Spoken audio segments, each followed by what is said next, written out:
Hello.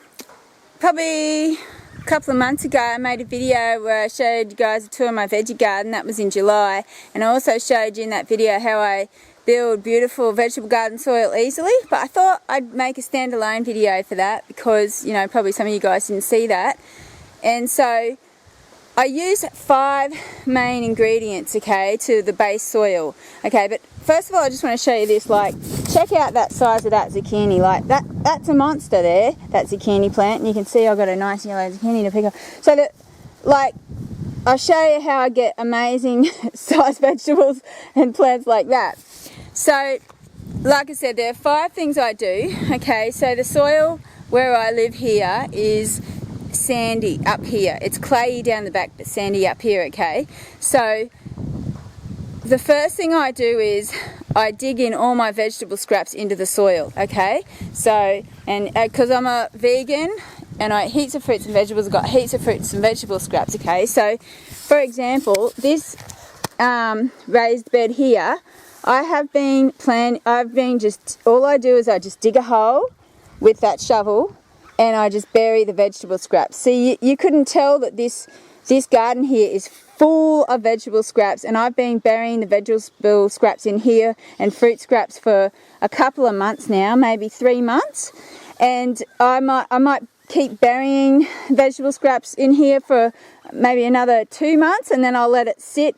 I don't add water, I don't water it, I don't do anything. I'll just let it sit for maybe 2 months, and in that time just the microorganisms in the soil and worms and everything just break down the vegetable scraps in there by themselves. And so after 2 months of just letting the bed sit, I'll dig it through with the shovel or the garden fork and just see if everything has broken down, and then I'll cover it with a layer of hay and maybe a layer of wood chips, and then I'll plant in it. And you can see, like, there's pawpaw coming up and pumpkin seeds and all, just everything I've been planting, just burying in there. Okay, so the next thing you can see here, see this red clay? Clay loam, I wish this was our soil, but it's not. So like I said, we've got a real sandy soil around here. So the second thing I've done is, if my soil is too sandy, okay, and no matter how much mulch I add to the soil, no matter how much, well, the other things I use is lucerne hay. Lucerne hay is high in calcium, nitrogen, lots of minerals, and because it's a legume hay, like not all hays are equal, okay? So but legume hays are much more nutritious than non-legume, like grain hays, okay? So, and like lucerne is bomb, okay? And I can show you a bale of that. I buy it by the huge bale for $100 a bale approximately. And I also use manure from the horse next door, okay? And I use wood chips, all right? So, okay. But what I was saying about, like, if I add, you know, all that hay and manure and wood chips and vegetable scraps and the soil, if it's really sandy, it still, like, struggles to hold moisture. So then what I'll do is I'll go and get a load of, like, clay loam, like this amazing red soil, okay? So and then see, I just dig it into the other soil, and then that really helps the soil hold moisture better, okay, over and above all the nutrition I add to the soil in terms of the hay and the manure and the food scraps and stuff, okay? So, and the other thing I do, right, is, okay, so I add the vegetable scraps to the garden like that, and I'll show you what else I do.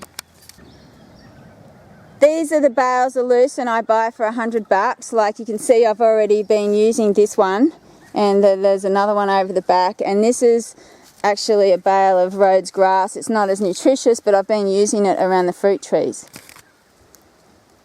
This is me pile of wood chips. I managed to get this for a bargain, $20, but normally, like, that amount of wood chips would cost about $150. Like, in Australia they're not cheap, but I know in America you can get them for free. But yeah, unfortunately in Australia tree loppers make a lot of money, okay, and they charge a lot of money, and anyway, but that's alright. The wood chips are worth it because that when they break down, they just provide amazing nutrition to the soil.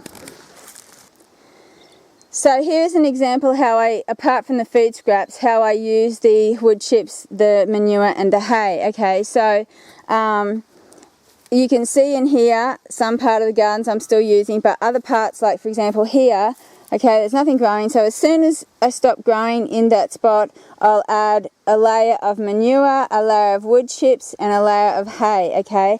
And I'll just let that sit, and the rain will beat down, the sun will beat down on it, okay? And it does a lot of the hard work for me, okay? So it'll slowly break down over time, especially if that's kept moist on top of the soil, okay? So, and it also protects the underlying soil from drying out as much, okay? So I'll give that maybe even 3 months just sitting there on the part of the veggie garden where I'm not gardening, and then I might give it a water every now and again, and then when I'm ready to plant in it, I'll just dig all that through, you see?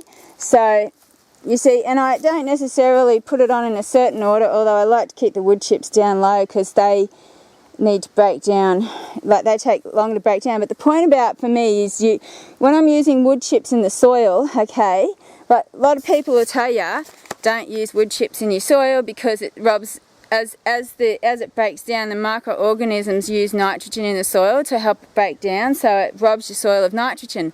But I'm telling you, I've never had an issue with using wood chips in my soil, just so long as the percentage of wood chips is relatively small, say like 10%, or even 20%, but then the majority of the other fertiliser that I'm using in the soil is the manure and the hay, okay, and even the food scraps, okay.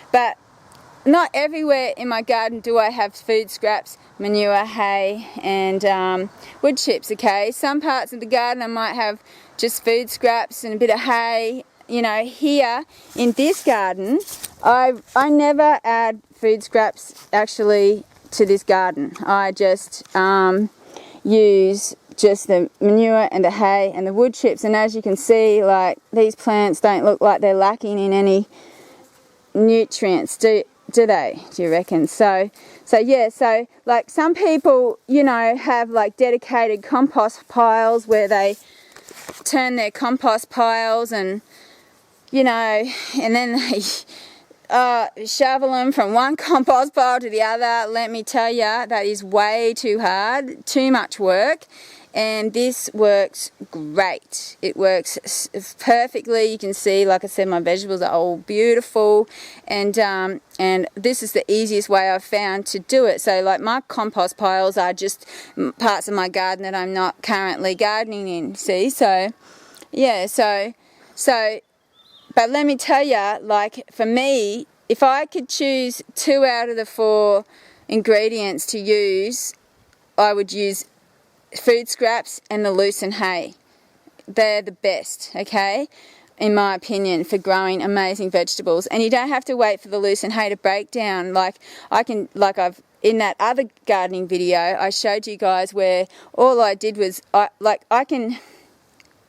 I literally, like, if I let this pile sit for 3 months, right, I will just dig it into the soil. It won't be totally broken down by then, but I'll just dig it all into the soil, turn it through with a fork, and I will plant straight away in the soil. So I've got unbroken down stuff in the soil, like the wood chips won't be broken down, the manure won't be all broken down, the hay won't be broken down, but it still aerates the soil, and as you water it, as you plant your new vegetables and you water those vegetables, it helps this stuff in the soil to break down better, you see. But I don't just dig it all in fresh like this because it's too hard, because it's just too dry and it's just too hard like that. So that's why I let it sit for a few months and let the sun and the rain and the water kind of break it down a bit for me before I go to dig it in, you see. So, but I could easily use just fresh lucerne. Like if I didn't have any gardens and I wanted to plant a garden straight away, I would have no hesitation in using fresh lucerne, like and manure. Actually, I'd use fresh lucerne and I'd use fresh cow and horse manure and just dig it into some soil. Like if I move to a new place and I want to start a veggie garden straight away, that's the two I'd use. I'd use the manure and the hay, because for me, as long as you've got the hay, adds really good aeration to the soil, right? So if you add some people say I can't use fresh manure, but I've never had a problem using fresh cow or horse manure, just so long as I've got enough lucerne in the garden, in the soil, to allow aeration so that the soil doesn't turn anaerobic with the fresh manure, you see? So yeah, that's how I do it. So I hope this video has been interesting for you. Thanks for watching. I'll see you later.